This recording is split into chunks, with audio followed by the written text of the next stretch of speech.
This is good enough to raise on because it's got a face card, and I just want this money right here. I don't really care about going to a showdown. Hopefully it's good enough to just take this money down right here. I don't really like what showed up. I did get the middle pair. I'm going to go all in, put the pressure on him right away. Hopefully he folds. Yep. So again, what you saw there was not total stupidity. Here I'm going to show you something, alright?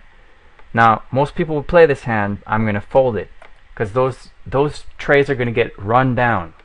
If anybody decides to play a hand here, those trays would have been run down, and I would have regretted playing that hand. So look, 7, 8, 9 on the flop. Boy, did I call it. I would have regretted going in hard on this hand. A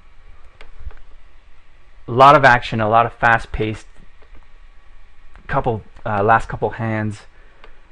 Very important to remember that after a big win, you feel some adrenaline. So notice how after the big win, even though I got a pair of threes, I had the discipline to throw them away. Because look, 7, 8, 9, 10, nightmare.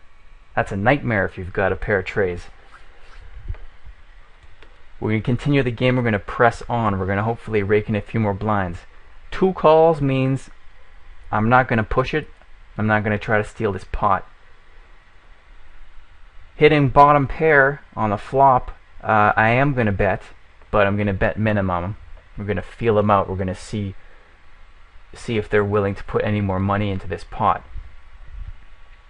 So we got a caller, and that means he's chasing. He's got face cards. I might be able to take these guys out just with my 3. We're going to bet 500. 500. And see what gives. If they're chasing, they're going to regret it because I've already hit.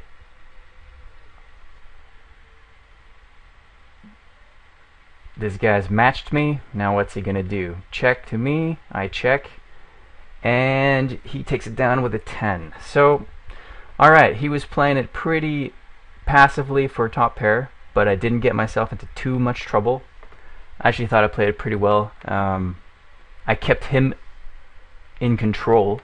You notice how he checked it off to me on the last hand? That's because he was afraid I might have something higher. Now I wasn't gonna out bluff the guy. I wasn't gonna, if I threw a bunch of money down at the table, he would have called it. So I put him in the situation where he wanted to see what I had. He was afraid of me. And that way I saved myself some money and I avoided disaster. So I did have the best hand up until I saw that he had top pair.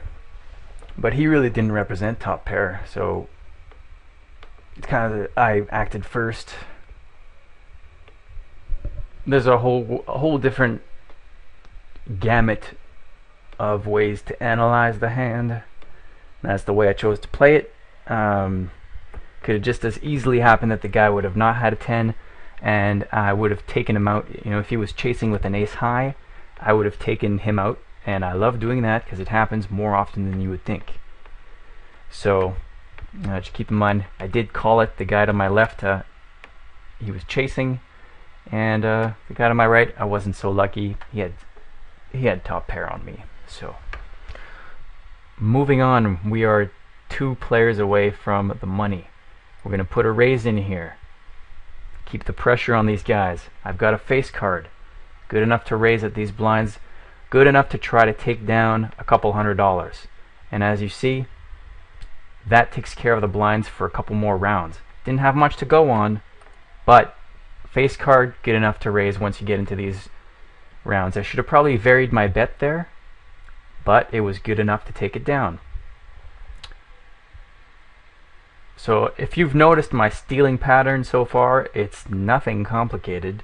I essentially min raise each time I see a face card, and I'm one of the last to act. Really nothing special there. And on the big blind, I don't even have to do it. They all fold to me. They're all playing scared right now, so that means if they put down a heavy bet, they've got a hand. I feel comfortable calling that on that level. And just like that, we're up to 3 grand. Now let's protect our chips. Let's let these other guys destroy each other. I'm gonna stay on top by being patient and by taking their money when they are in protective mode. Okay? So you saw how they were all folding, they're all playing tight. That's when I was stealing their money. Right now, I'm seeing a raise. I'm gonna stay out of here, and hopefully 2 or more of them will get into a showdown and eliminate one of them. And that's how I play. That's my strategy. You let others do the work for you. All in. Mr. Wastewater is a tight player, so I'd put him on ace queen or even a pair of queens, queen king, but it doesn't beat the 2 pair.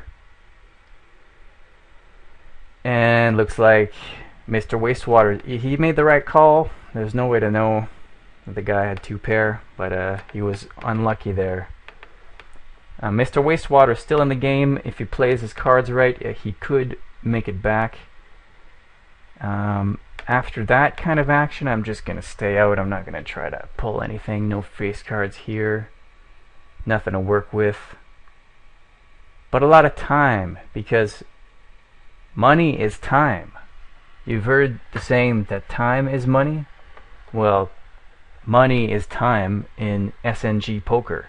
The more money you have, the more time you can last without doing anything, without risking your chips. The longer I can sit at this table without risking any chips, the more money that I can make. So there you go. Another player was eliminated. I'm on the bubble now. The bubble is when you're 1 away from the money. So I believe the top 3 get paid. Probably going to have to raise here. Why am I raising? Because I do want the blinds. I do want to play aggressively. I do want these guys to fear and respect me. So even if I have to lay this down, it's not going to matter. It's still going to put them on their toes, and they're going to have to think twice.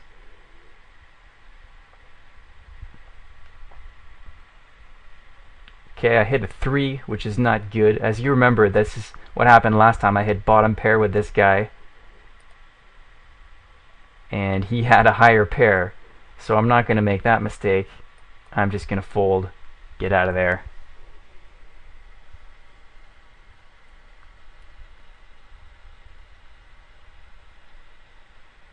So that little ploy was just to make them a little bit on edge, make them wonder what I'm up to. It's good to be aggressive later in the game. So here we got a 400 raise. You know, being on the bubble like this, I want to make it into the money. I gotta call it because it's suited. I think it's a worthy raise. And here we're just gonna go all in.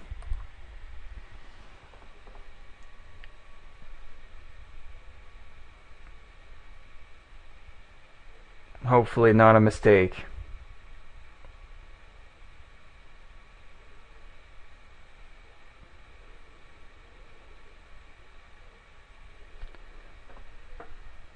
And there you go. He gets a flush, and I end in 3rd place. So, not bad. I probably should have been more conservative with that last hand. He did pull out a flush out of his ass. That's alright. Not much you can do about that. And that's poker for you. So until next time, this is the Poker Night.